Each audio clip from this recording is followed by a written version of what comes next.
పూరి జగన్నాథ్ టెంపుల్లో ఉన్న మూడో మెట్టు డార్క్ సీక్రెట్స్ గురించి నేను ఈ వీడియోలో చెప్తా. జగన్నాథ్ టెంపుల్లో మొత్తం 22 మెట్లు ఉన్నాయి. ప్రతి మెట్టుకి ఒక ప్రత్యేకత ఉంది. కానీ ఈ మూడో మెట్టు వెనకాల మాత్రం చాలా పెద్ద రహస్యం దాగి ఉంది. జీవితంలో ఎన్ని పాపాలు చేసినా కానీ పూరి జగన్నాథ్ స్వామిని దర్శించుకుంటే పాపాలన్నీ తొలగిపోతాయి. అయితే ప్రజలందరూ పాపాలు చేసి పూరి జగన్నాథ్ స్వామిని దర్శించుకొని పాప విముక్తులు అయ్యేవారు.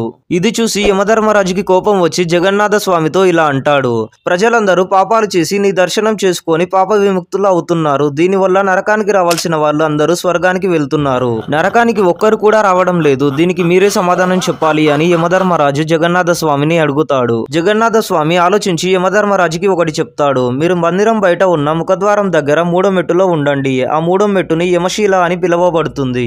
ఎవరైతే నా దర్శనం చేసుకుని పాప విముక్తులై వెనక్కి తిరిగి వెళ్తుండగా ఈ మూడో మెట్టు మీద ఎవరైతే కాలు పెడతారో వాళ్ళు మళ్ళీ చేసిన పాపాలన్నీ తిరిగి వెనక్కి వస్తాయని పూరి జగన్నాథ స్వామి యమధర్మరాజుకి చెప్తాడు. పూరి జగన్నాథ స్వామి ఎంతమందికి ఇష్టమో వాళ్ళందరూ ఈ వీడియోకి వెంటనే లైక్ చేసి సబ్స్క్రైబ్ చేసి వెంటనే కామెంట్ చేయండి.